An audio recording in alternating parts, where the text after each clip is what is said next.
What's going on, guys? Briar Rabbit here, and we finally got our Scuf One Controller in. This is from Scuf Gaming. I'm very excited about this. I was a huge fan of these controllers for the Xbox 360. Today we're going to do an unboxing and kind of a first look at the controller, so let's get into this sucker. Alright, so the box is pretty nice. It's pretty solid. Alright, we got some documentation right up here at the top. Scuf Gaming 1. Alright, nothing on the back. Setting up your Scuf One, some directions on how to actually set the thing up. Alright, and here we have the Scuf controller itself. This is the unit that we've been looking for. So I went with the Stealth Edition with the blacked out buttons. I also got the domed thumbsticks. I really prefer domed thumbsticks over normal. I didn't really like the 360 thumbsticks or the Xbox One thumbsticks, so I was happy to replace those. We got trigger stops in this unit and the rubberized grips, as well as 4 different paddles on the back. So let's see what else is in the box here. All right, looks like we got a little toolkit here. Let's see what's in here.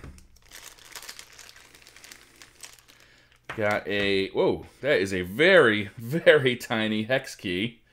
All right, I'm gonna stick this right in the foam so I don't lose it. This is a security star key. I'm not exactly sure the technical name for these, but it does have the little hole in there, so it is a security one. I don't know what this is. Some kind of a spudger. It's like to take things apart with, usually, that you don't want to damage. And some batteries. It was nice of them to include some batteries. What else we got in here?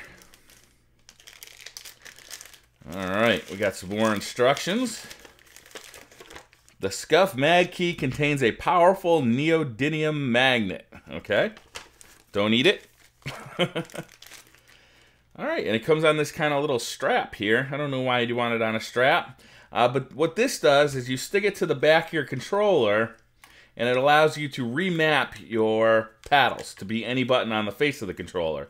And the benefits of these, if you don't know, is that it allows you to keep your thumbs on the thumbsticks and use these paddles to actually jump or reload or maneuver or do whatever you need to do. So that's the unboxing. Not much to it. You know, it's a new controller. I'm excited about it. I've actually been somewhat underwhelmed by the fact that there are no third-party controllers for these Xbox One or the PS4 yet. So I'm looking forward to seeing those. Hopefully they'll come out this Christmas. And I'm really looking forward to getting this. So I'm going to give you guys a first impression after this. I'm going to play with it for just a bit and, you know, let you know what I think. Okay, guys, I'm back, and I kind of want to share with you a first look, kind of initial impressions of the new Scuf One controller. I've got about 3 hours of playtime in it, and I'm enjoying it so far. I really like the thumbsticks right off the bat. I love these domed thumbsticks. They got a nice tacky rubber to them. Hopefully that holds up over time. But I really think that it's an improved feel over the standard concave of the Xbox One. I never liked these thumbsticks on the Xbox One, so I'm really happy that I do enjoy these domed ones that come on the Scuf One. I believe these are the standard length. I didn't want to go with the extra long ones because I do play other games with my Scuf. And I really enjoy those. They're really nice feeling. I also really enjoy the matte finish. This is specific to the Stealth Scuf One. I think you pay an extra $10 to get this finish. I like how they put it over the D-pad. They put it over the buttons. They even put it over the shoulder buttons and the triggers. And it just feels nicer in my hand. It's just got a nice kind of soft touch feel to it that's pleasing as opposed to just the standard plastic of the Xbox One. Let's flip it over to the back, and I want to talk about a couple of things on the back here. As you can see, on the back of my standard Xbox controller, I use a Nyko charger. There's actually a rechargeable battery in there and a custom cover so that the charger can reach that battery and charge it. Unfortunately, I won't be able to use that, obviously, on the Scuf One because this Scuf One does use a custom battery compartment that holds these paddles on, which is a bummer, but I'm sure I can find some other rechargeable batteries to go in here, so it won't be a big deal. I do like the new paddles. They feel a little bit different than on my Xbox 360 Scuf, which I use for quite some time, but my fingers do rest on the outer ones perfectly, and since these are kind of slanted, you actually push them a little bit to the side, it works really well. The ones on the inside, I've never had a Scuf controller with 4 paddles before, so it's taken me a little while to get used to them.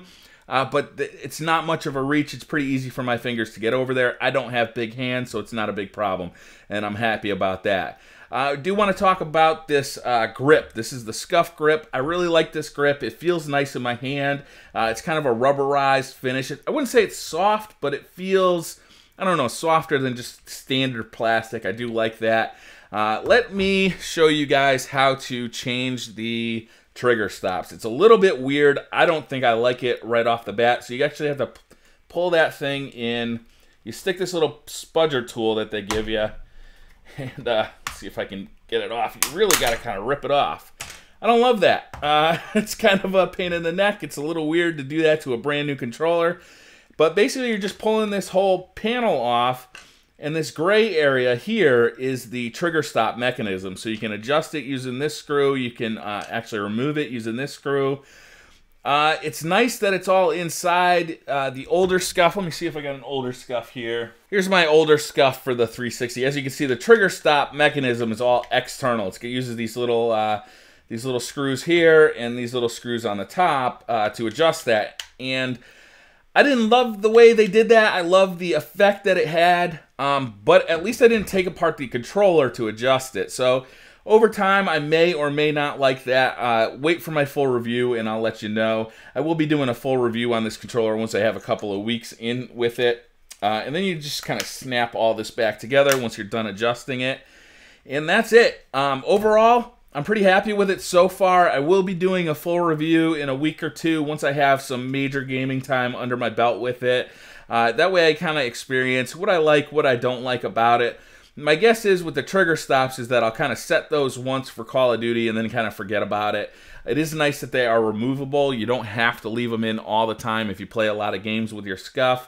And based on just the thumbsticks alone, I anticipate that I will prefer playing all games with my Scuf as opposed to the standard Xbox controller, which I just don't like the thumbsticks on. So that's going to do it, guys. Again, I'll have a full review in a week or so once I have some real time under my belt with this controller. Thank you very much for watching. Hit that like button if you like this video. Hit subscribe if you're new to the channel. I do product reviews on gaming controllers and all sorts of gaming items all the time. And I'll see you guys next time. Bye.